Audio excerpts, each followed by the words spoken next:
ওরে উম্মতেরা, ও সাহাবায়ে কেরাম শুনো, ওই সূর্য যখন কিয়ামতের ময়দানে যখন তাপ দিবে গো, সূর্যের তাপে মানুষের মাথার মগজগুলো টাস টাস করে ফেটে যাবে, মানুষগুলো হাউমাউ করে কান্না করবে। নবী বলেন দুনিয়ার আগুনের থেকেও ৭০,০০০ গুণের তাপ হবে জাহান্নামের আগুনের। ও বাবা, কেমনে সহ্য করবা জাহান্নামের আগুন? তুই তোর সবাইরে ডাকলে, তুই তো আল্লাহরে ডাকলে বললি না। একবার মহব্বতের সঙ্গে আমার মাওলারে ডাক দাও, বলো আল্লাহ। আরো জোরে বলো না আল্লাহ। ও বাবা, আরো একবার জোরে বলো না আল্লাহ।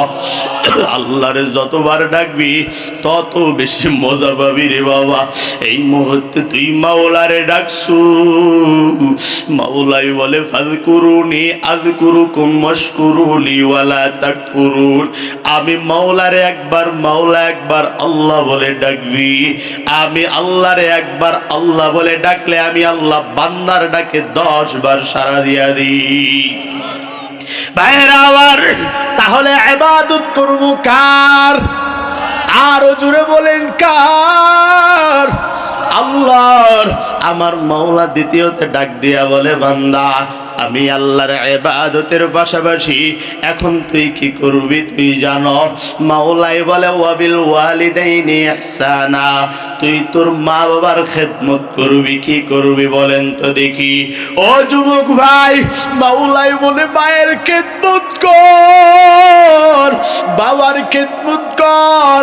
ও আল্লাহর গোলামেরা, আল্লাহর পরে যদি আল্লাহ কাউরে সেজদা দেওয়ার কথা বলতো, আল্লাহ সর্বপ্রথম মা বাবার পায়ে সেজদা দেওয়ার কথা বলতো রে বাবা। যার মা নাই, যার বাবা নাই, এই ময়দানে উনি কে আছো, যার মা নাই, যার বাবা নাই, সে বুঝবে মা হারা বাবা হারার কেমন বেদনা। ওরে যেই সন্তানের মা আছে, ওরে যুবক, তুই মারে তো হারাও নাই, কেমনে তুই মা হারার বেদনা বুঝবি? ওরে তুই তো তোর বাবারে হারাও নাই, তুই কেমনে তুই বাবা হারার বেদনা বুঝবি? ওরে আল্লাহর গোলাম, মা যখন হারায় যাবে, বাবা যখন হারায় যাবে, ওই বাবারে খুঁজবি, মারে খুঁজবি, আর পাবি না রে বাবা। মায়ার নবী বলেন হুমা জান্নাতুকা হুমা নারুক, পিতামাতাই তোমাদের জন্য জান্নাত, আবার পিতামাতাই তোমাদের জন্য জাহান্নাম।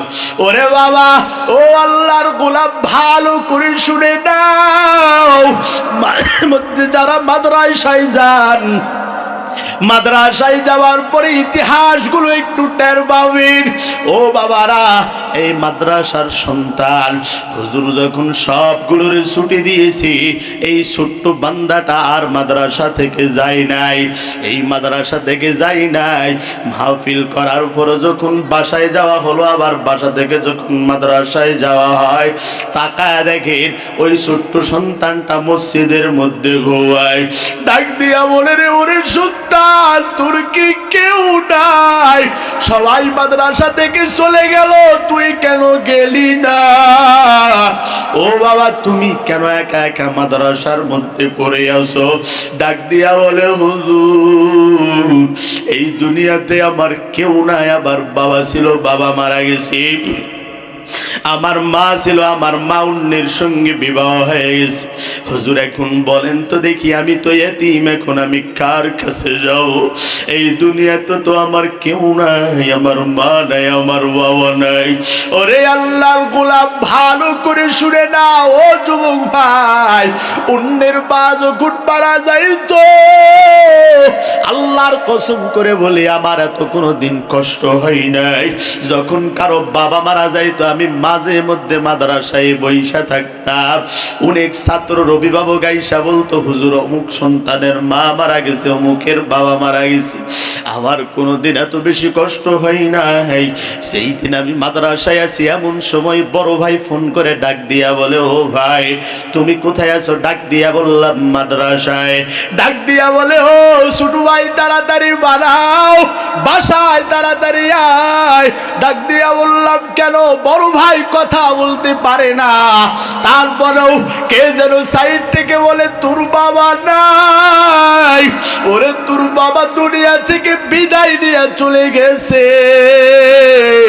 কেমন জানি মনে হইল সর্বপ্রথম জীবনের প্রথম বাবারে হারাইলাম। মনে হয় যে আমার কলিজাটাই মনে হয় নাই। এক লোককে বললাম, ও ভাই আমার বাবা দুনিয়াতে নাই, বাবা মারা গেছে, যদি আবার একটু আইগা দিয়ে আসতেন। ওই ভাই আমার বাসা পর্যন্ত পৌঁছায় দিল। আইসা দেখলাম বাবার নিতর দেহ পড়িয়েছে। ও যুবক, কেমনে তোরে বুঝাই, বাবার লাশটা যেদিন দেখবি তোর কেমন লাগবে বুঝতে পারবি। বাবার দেহটা পড়ে আছে, বাবারে দেখে বারবার চোখ দিয়া বাড়ি বাইর হয়। আমি আমার বাবারে বারবার বলতাম, ও আব্বা জান এত কষ্ট করেন, আপনার কি কোনো কষ্ট হয় না? আমার বাবা আমার মাথার মধ্যে বারবার হাত বোলাইতো আর চোখের পানি ফেলায়া মাওলার দরবারে আমার জন্য বারবার দোয়া করতো, মালিক আমার জায়গা নাই, আমার জমিন নাই, মাওলায় আমি এতই গরিব, আমার সন্তানটারে আমি কাপড় জামা দিতে পারি না। ও আল্লাহ, তুমি আমার এই সন্তানটারে কবুল করে নাও।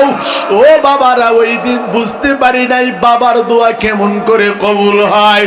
বাবারে আমি যখনই বলতাম আমি তো ছোট্ট, আমারে আমার বাবা খুব মহাব্বত করতো, খুব ভালোবাসতো। কোনোদিন বলে নাই যে এটা আমি দিতে পারবো না। আমার বাবার নিতর দেহটা পড়ে আছি, বাবারে যখন দেখি চোখের পানি পড়ে আর বাবার কথা বারবার আবার মনে পড়ে। আমি বারবার বলতাম, ও বাবা আমরা তো এতটাই গরিব, তোমাকে দিবার মতো আমার কাছে কোনো কিচ্ছু নাই। বাবা আমারে বারবার ডাক দিয়া বলতো, সন্তান আমি তোমার থেকে কিচ্ছু চাই না, আমার মাত্র একটা আশা, তুই বড় হবি, বড় হয়ে আলেম হবি। আমি দেখছি আমি এই সিরাজগঞ্জ যখন আসতাম, আমার বাবা আমারে বাসের মধ্যে তুলাইয়া দিয়া কান্না করতো, চোখের পানি মুছায়া মুছায়াও বাস থেকে চলে যাইতো। সিরাজগঞ্জের ভাড়াটাও দিতে ঠিক মতো পারতো না। হেলিপার কন্ট্রাক্টরের ডাক দিয়া বলতো, ও ভাই আমার সন্তানের কাছে টাকা নাই, এর কাছ থেকে যেন বেশি টাকা চাইও না, এই টাকা দিলাম। হাতটা জোর করতো, কন্ট্রাক্টরেরাও না করতো না রে বাবা।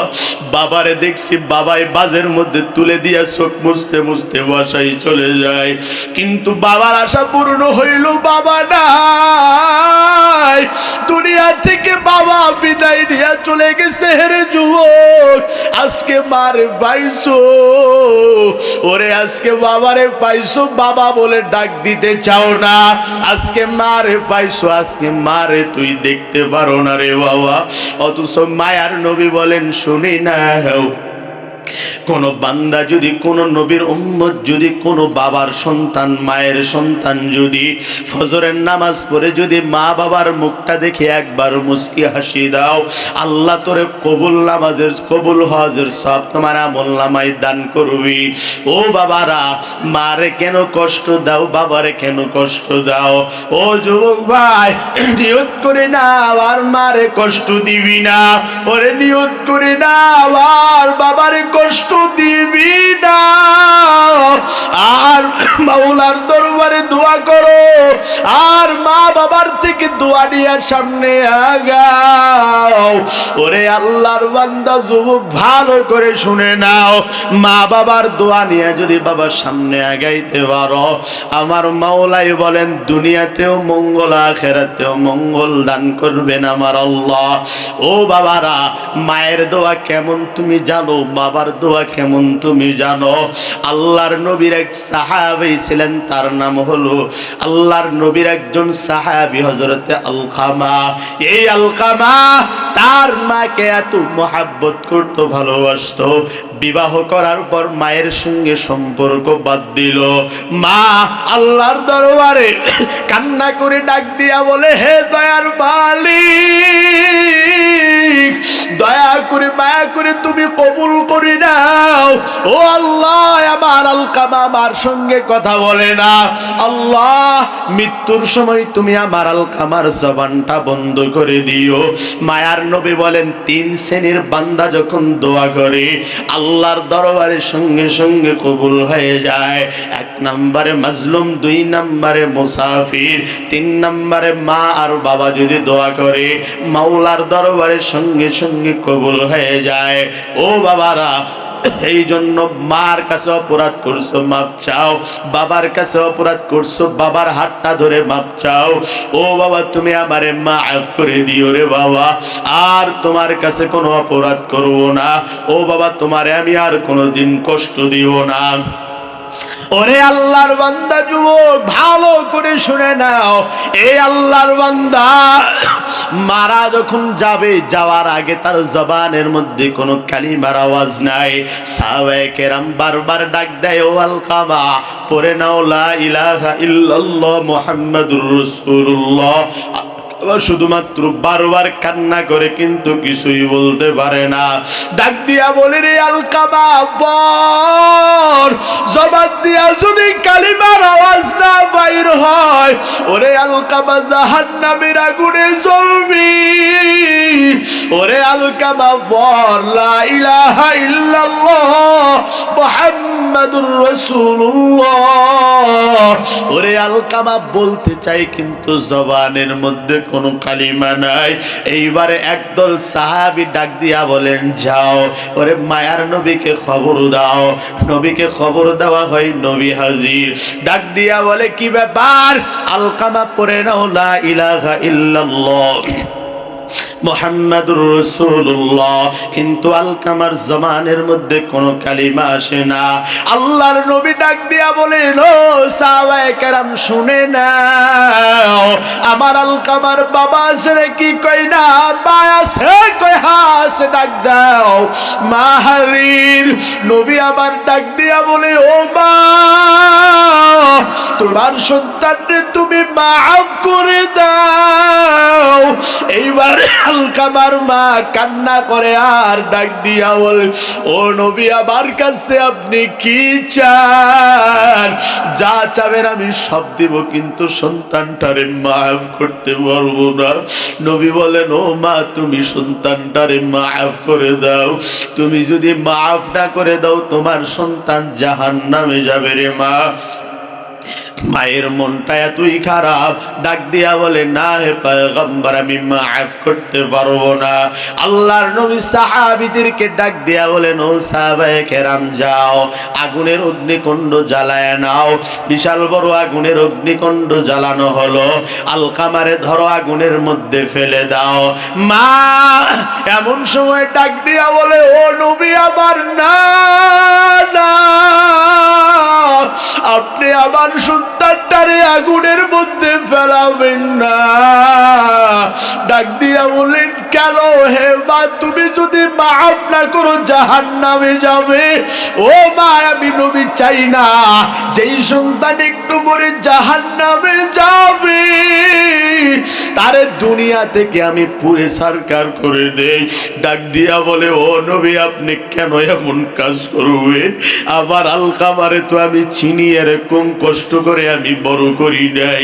ও নবী, এই আলকামায় আমার গর্ভের মধ্যে যখন ছিল, আমি মা খানা খাইতে পারি নাই, আমি মা শুইতেও পারি নাই। ও নবী, মাঝে মধ্যে খানা খাইতে বসতাম, আমার হঠাৎ বমি আসতো, পেটের মধ্যে লাথি মারতো, মাঝরাতে দাঁড় হয়ে যাইতাম। এই আলকামার দুনিয়াতে আনতে আমি মায়ে তো কোনো কষ্ট করেছি। ওরে আব্বাজান, বাসায় গিয়া মা বুদ্ধের দিকে তাকায় দেখবা ওই মায়ের গর্ভে যখন সন্তান আসে মা ঘুমাইতেও পারে না। ওরে মায়ের এত কষ্ট, ও বাবা তুমি আরামের ঘুম ঘুমাও, তোমার স্ত্রীর পেটে সন্তান ঘুম আসে না। কতবার কান্না করেছে, মাঝ রাতে উঠে ব্যথার জ্বালাই ঘুম আসে না, কান্না করে আল্লাহ তুমি আমার মৃত্যু দাও। ওরে যুবক, যেই সন্তান এত কষ্ট করে মা দুনিয়াতে আসছে, ও যুবক ভাই কেমনে তুমি মায়েরে কষ্ট দাও? ও যুবক কেমনে তুই তোর বাবারে কষ্ট দাও রে বাবা? আলকামার মার বারবার ডাক দিয়া বলে, ও নবী আবার সন্তানের জন্য তো আমি কম কষ্ট করি নাই, আমি চাই না আমার সন্তান জাহান্নামে জ্বলুক। জান নবী জান, আমি আমার সন্তানকে মাফ করে দিলাম। মাফ করতে দেরি, কালিমা নসিব হইতে দেরি হয় নাই। ওরে আল্লাহর গোলাম, এই জন্য বলি মায়ের কাছে মাফ নাও, বাবার কাছে মাফ নাও রে বাবা।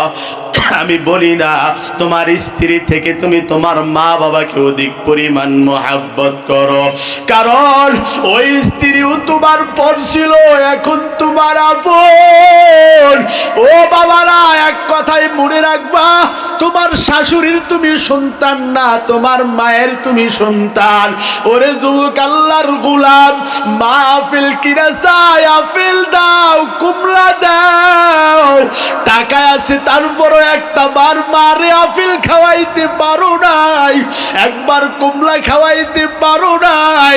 মা বলছিল একবার ইলিশ খাবো, ইলিশ খিলাইতে পারো নাই, অথচ শাশুড়ি বললো একটু ফল দাও, সঙ্গে সঙ্গে হাজির। ওরে বাবা, যেই মা তোরে গর্ভের মধ্যে রাখে এত কষ্ট করলো, ওই মায়ের জন্য কি মায়া হয় না? ও ভাই, আমি বলি না যে তোমার শাশুড়িকে তুমি আদর করবা না, করো, কিন্তু তোমার মারে সারায়া করা যাবে না। ও বাবারা, আমি বলি না তোমার স্ত্রীর তুমি আদর করবা না, কেন করবা না রে ভাই? অন্যের ঘর থেকে একটা মেয়ে মা বাবারে সারিয়া তোমার ঘরে আসে, তাকেও তুমি ভালোবাসবা, কিন্তু তার বুদ্ধি শুনে মা বাবার কলিজায় লাথি মারবা না রে বাবা। তোর পা দুটা ধরায় বলি, খবরদার মা বাবারে কষ্ট দিও না। মা বাবার দোয়ার কারণে আজকে আমি রফিকুল ইসলাম এত বড় হয়েছি, এমনি এমনি হই নাই। তুমি যদি তোমার মায়ের দোয়া নাও, আল্লাহ তোমারে অনেক বড় করবে রে বাবা। আজকে যদি মায়ের কাছে যদি অপরাধ করো, মাপ চাইবা, মাপ চাইয়া বলবো, ও মা তুমি আমারে মাফ করে দিও। দেখবা মায়ের অন্তর থেকে তোমার জন্য একটা দোয়া আসবে।